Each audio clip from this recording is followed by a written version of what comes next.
Hello, fellow Megatenists. Happy New Year.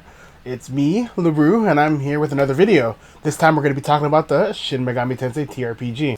What is a TRPG? Well, it's a tabletop role-playing game, also called a TTRPG, though in Megaten's case, they mostly just call it a TRPG.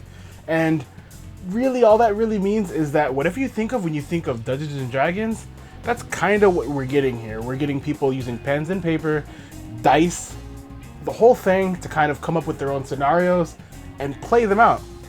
It's quite fun from what I can tell, and I do want to kind of explain the history of the Shin Megami Tensei TRPG. Bet you didn't know that existed, unless you saw my tweets about it and my trivia posts about it, and maybe you saw that I posted it in my community tab not too long ago. But anyway, yeah. What if I told you Atlas has a robust history with the concept? Well, today let's look at that. The first time this concept appeared was in 1993. Kazunari Suzuki, the man who was critical in early Megaten development, taking credit for the development of the fusion system. He was also responsible for the game design in Megami Tensei 2, the story for Tokyo Revelations and Gaiten Tensei, among many other things. And although it's called Shin Megami Tensei RPG, don't get confused. The very first version of this game was actually based on Megami Tensei 2, not Shin Megami Tensei 1. And don't worry, it'll get way more confusing. So this game featured demons, fusion, stat distribution styled in the same way as Megaten, but there are also weird things like a martial arts system and a different magic system. The magic system was also used in Gaiten Tensei. This early version of the Shin Megami Tensei TRPG influenced the rest of the game series, though this version had a lot of mistakes, including not having a critical chart needed for the character building that had to be revised in later prints.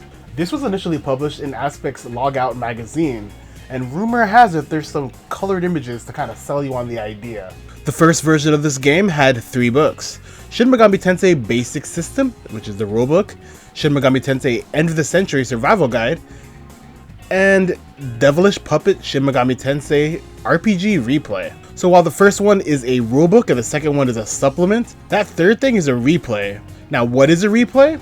Well, my friends, I had to dig deep and dive into Google, and this is what it says about replays. Replays are RPG session logs arranged for reading in a similar style to light novels. In Japan, a lot of RPG replays were commercially published. Replays were also done and hosted on fan sites as well.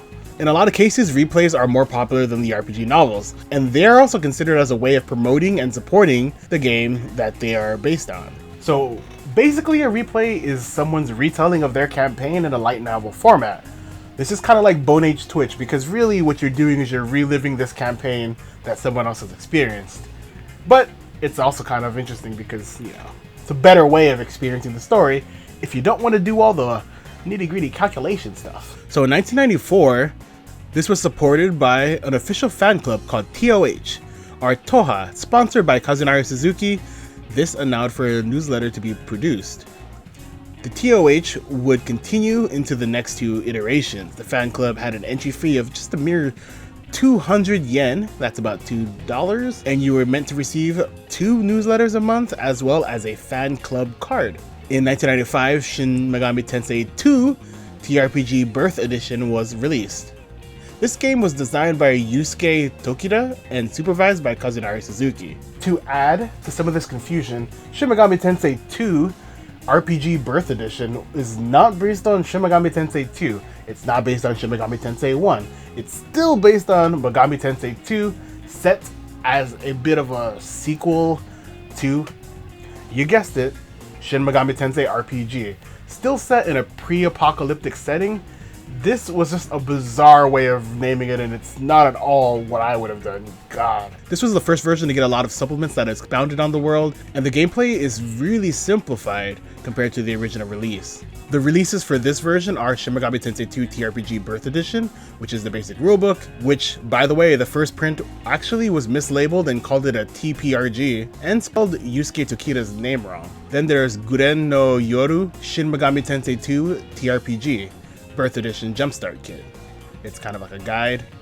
Shin Megami Tensei 2 TRPG Supplement, Book of Panma. This is an additional data sheet thing, and this was designed by fans who were in Toha Club. Shin Megami Tensei 2 TRPG Supplement Book of Union. This is an additional data sheet also designed by the club. Shin Megami Tensei TRPG Supplement Weapon Collection, another fan-made thing. Shin Megami Tensei 2 TRPG Supplement Armor Garden, and again, it's designed by the club. Then there's 3 replays. Door of the Makai, Shin Megami Tensei 2 TRPG Replay. Golden Box, Shin Megami Tensei 2 TRPG Replay. Yakumo Sugiri, Shin Megami Tensei 2 TRPG Replay. One thing that's really important to know with these replays is that these scenarios are often just things that the fans made up. They're not really scenarios based on anything given within the books. They're just kind of something that the fans came up with based on what the scenario or the setting for the world is, rather than anything finite. Next, in 1998, we got Tokita and Suzuki both returning, and now we have Shin Megami Tensei TRPG Awakening. This was originally meant to be a supplement to TRPG 2, but it became its own thing for whatever reason. This one kind of differs because whereas the other two were based on Megami Tensei 2 in kind of like a apocalypse but not really setting, in this game, it's the world hasn't apocalypsed yet. Like, no apocalypsing has happened yet. And it was set up in almost a way that it led to this next supplement, which was a release that involved Devil Summoner. So it's almost as if they kind of wanted to forego the apocalypsing so they could include Devil Summoner. The first supplement was called Karmaden. It's a Devil Summoner addendum, so it adds more content and rules based on the Devil Summoner concept. Anyway, this game only got 3 releases: the rulebook, Karmaden, and an NPC collection set. And this is where things get a little bit bizarre because Kazunari Suzuki, who has been involved up until this point, he kind of splinters off and he makes his own TRPG, and he calls it New World Apocalypse Sin Apocalypse. Very, very creative, unique, chef's kiss name, because having 2 apocalypses in your name really brings it all in, you know? Originally, this was meant to be another one in the TRPG series, but for whatever reason, that was dropped. However, there were still some remnants of Megaten in this game. Demon names, demon art, and more were just still included in this. And also TOH, that fan club that I talked about, they have an official website. And on that website, this game was promoted. Why? Because the person who ran the website was Kazunari Suzuki. In terms of the way it plays, it uses the same system as the original game, the Shin Megami Tensei TRPG basic system. It focuses heavily on deep occult concepts, and the game mechanics are supposedly very complex. The game's plot centers around these new gods who want to unify the world. Each god has its own ambition. This one got 1 rulebook, 1 replay, and an announcement in 2008 for a second book. And that book never came. And in this world of Megaten that's not Megaten, we got a sequel. Yes. New World Apocalypse Sin Apocalypse has a part 2. New World Apocalypse Death March. Something so crazy that I just don't understand why it exists. New World New World Apocalypse Death March is a pornographic role-playing game. This game is so bad, apparently, it won Kusoge of the Year 2014. That's the Razzies for RPGs, I guess. So I gotta break this down a little because last time I told you guys about the idea of Kamige being a god game. Kusoge is a poop game, a game that's very bad. So this poop game was actually a pretty terrible experience. Who'd have thought poopy gonna be a good game? No, not good at all. And the craziest part about this Kusoge is that this is the most prevalent piece of the TRPG puzzle.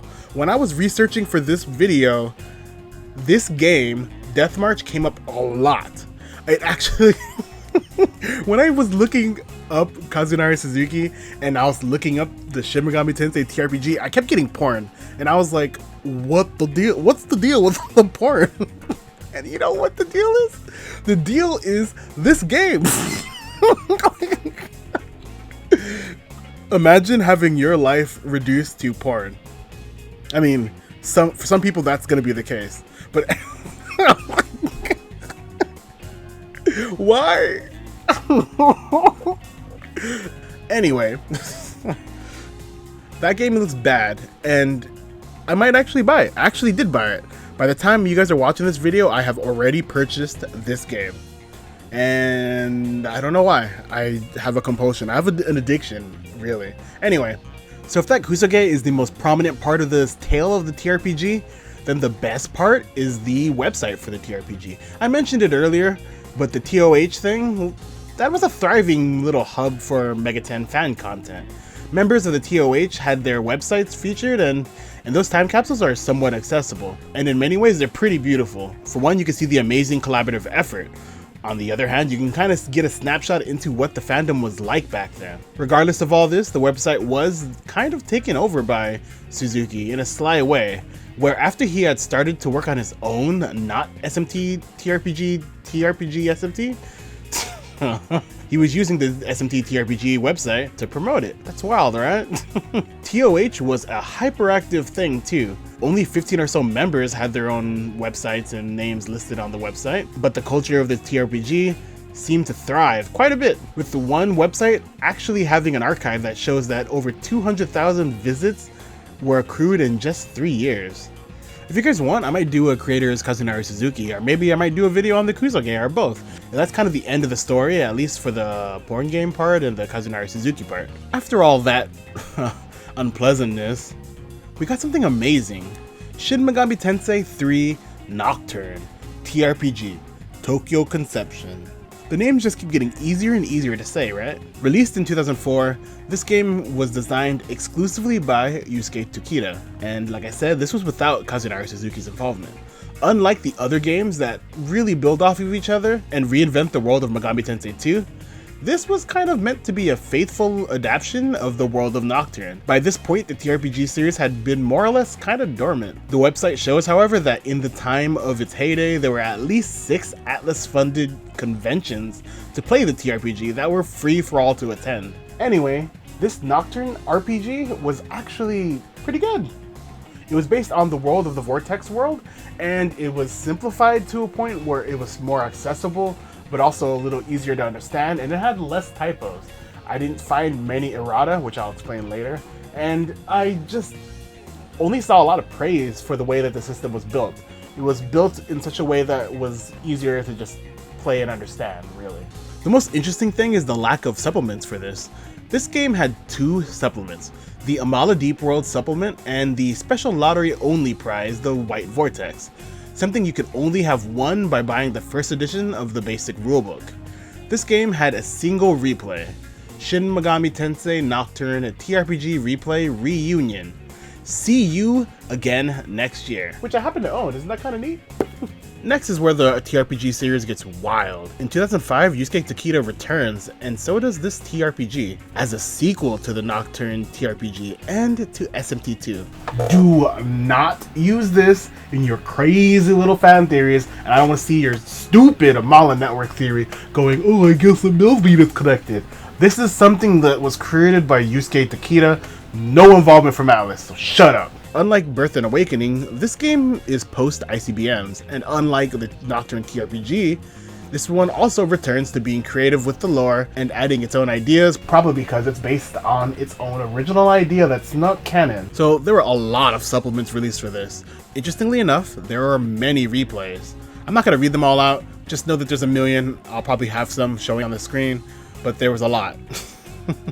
And that is sadly how this whole saga ends. I was kind of hoping that this would have made it far enough so that we could have gotten a Strange Journey TRPG, because god, oh my god. But unfortunately we didn't. Okay, now that we got the history out of the way, how do you play? Unfortunately, most of the actual rules and supplement books are very expensive, and as a result, I don't have them. That's bad. Fortunately, I have a supplement book for the first version of the game. That's good. Unfortunately, this one has a lot of poorly written things and it has a lot of errors. That's bad. Fortunately, I can still break down the basics. That's good. However, because I don't own a rulebook, and I think that frankly it isn't possible for me to explain by using the supplement only, I thought I would just kind of like, Google search it. That's good. However, I didn't find much to use. That's bad. I did, however, find some reviews for each game, and surprisingly, they're really well received, with most praising the battle systems for each game as a high point. Something not very good, however, is the game's writing, at least the versions that seem to have heavy Kazunari Suzuki involvement. How do I mean? Well, typos. The game has many typos. Typos in the names of demons, skills, items, descriptions, rules. It's so bad the cover, like I said, misspells TRPG as TPRG. The authors also spelled wrong on the cover of the book. However, my initial disappointment was actually kind of relaxed because I talked to some veteran TRPG fans, and they assured me that typos are fairly common in TRPGs because of the small user base, because of the way that it's kind of homegrown and brewed up for this niche crowd. And since I don't trust anyone's word, I decided to look it up, and sure enough, by simply looking around in the West, I found that yes, typos are something that you just take with the hobby. Corrections come in the form of errata, a list of corrections. Subsequent reprints of the TRPG books for this game actually correct a lot of the things in time and in place, so no need for errata. Now, I get this video was just a little bit disappointing because I didn't actually explain how to play the game, but I was able to talk about this at all because of today's sponsor, Bai. Yes, the 2 books from the series that I own are bought using Bai. With Bai, you can import many great products from Japan. I mean, looking at my room, many of the things that I have here, I imported using their service. Their service works with many major retailers, and there's a browser extension that I actually really like that they have that you can simply download as well. That browser extension makes it pretty easy to just kind of look through different websites and just add things to the cart willy-nilly. Using Bai is pretty simple. You log in and you access many major retailers, you know, whatever one you want. The ones I typically use are Mercari and Yahoo Auctions Japan. You can search up whatever you want and you can either bid on them or buy them. And because Bai likes us so much, they're offering my viewers 2,000 yen, or roughly $20, for anyone who uses my link to create a new account and use their service. Again, I can't recommend their services enough, so please consider buying some stuff. Maybe you got some money from Christmas, or maybe you got some money from New Year's. Do you get money on New Year's? I mean, if you're American, maybe you want to use your stimulus. I don't know. Using my code supports the channel. Supporting the channel means I could buy more Megaten things. Buying more Megaten things means I could translate things like the TRPG series. I'm going to continue to work on collecting the TRPG series so I can actually talk about it in a second video explaining in depth at least one of the 3 or so rule systems. But until then, thanks for watching and goodbye, fellow Megatennists. Was that weird? Goodbye, fellow Megatennists. Nah, that feels weird. Bye, fellow Megatennists. Bye, fellow Goodbye, fellow Megatennists. Get out of here. Get out. Go.